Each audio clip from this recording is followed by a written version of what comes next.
নমস্কাৰ বন্ধু বান্ধৱীসকল, প্ৰথমে আপোনালোকক জয়বিন আছাম চেনেলটোলৈ স্বাগতম জনালোঁ। অসমৰ স্বাস্থ্য বিভাগৰ ফালৰ পৰা এখন অফিচিয়েল নটিচ প্ৰকাশ পাইছে। DHS, DME আৰু আয়ুষকে ধৰি যিখিনি পদ খালী হৈ আছিল, প্ৰায় 5,000 মান হ'ব, সেইখিনি পদৰ এডমিট কাৰ্ডৰ তাৰিখ ঘোষণা কৰিছে আৰু এক্সাম কেতিয়া হ'ব সেইখিনি কথা ঘোষণা কৰিছে। আগতে কেইবাবাৰ ওলাইছিল যদিও কেঞ্চেল হৈছিল, কিন্তু এইবাৰ ফাইনেলি ঘোষণা কৰিছে যে 2023 হ'ব এক্সামটো, আৰু কিমান তাৰিখে হ'ব আৰু কি পদ্ধতি হ'ব এইখিনি কথা আমি এই ভিডিঅ'টোৰ জৰিয়তে আলোচনা কৰিম। যদি আপোনালোক আমাৰ চেনেলত প্ৰথম আহিছে তেতিয়াহ'লে চেনেলটো ছাবস্ক্ৰাইব কৰি বেল আইকনটো দবাই দিবলৈ পাহৰি নাযাব। আহকচোন ভিডিঅ'টো আৰম্ভ কৰোঁ। এইটো ইয়াত উল্লেখ কৰিছে যে DHS আছাম এডমিট কাৰ্ড 2023 এইখিনি পদৰ এডমিট কাৰ্ড ওলাইছে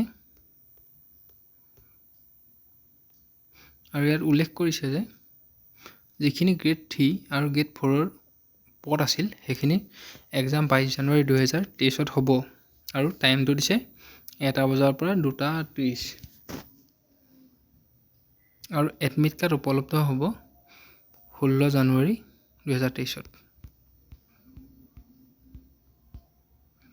ইয়াত টোটেল কিমানখিনি পদ আছে ইয়াত উল্লেখ কৰা আছে আৰু এক্সামটো হ'ব 22 জানুৱাৰী 2023।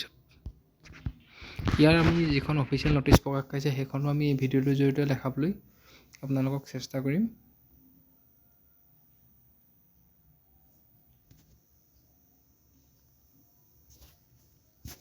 আৰু ইয়াত উল্লেখ কৰিছে কেনেদৰে আপোনালোকে এডমিট কাৰ্ডটো ডাউনলোড কৰিব লাগিব। ইয়াৰ লিংকটো আমি ডেছক্ৰিপশ্যন বৰ্ডত দি দিওঁ, আপোনালোকে তাৰ পৰা এডমিট কাৰ্ডখন ডাউনলোড কৰি ল'ব পাৰিব।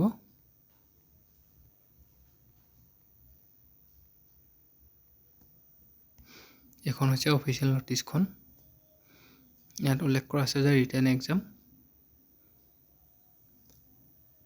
ইয়াত উল্লেখ কৰি দিছে যে 22 জানুৱাৰী 2023 পৰা হ'ব, টাইমটো ইয়াত উল্লেখ কৰিছে। আৰু আপোনালোকে এইকেইটা ৱেবছাইটত গৈও আপোনালোকে এডমিট কাৰ্ডখন ডাউনলোড কৰি ল'ব পাৰিব। আৰু এডমিট কাৰ্ড ডাউনলোড কৰিবৰ বাবে ইয়াৰ ৱেবছাইটটো ডেছক্ৰিপশ্যন বৰ্ডত দি দিয়া হ'ব, তাৰ পৰা আপোনালোকে চাই ল'ব পাৰিব। আৰু যিমান পাৰে সোনকালে এডমিট কাৰ্ডটো ডাউনলোড কৰি ল'ব, কাৰণ পিছলৈ টাইমটো অকণমান নেটটো শ্ল' হৈ গৈ থাকে।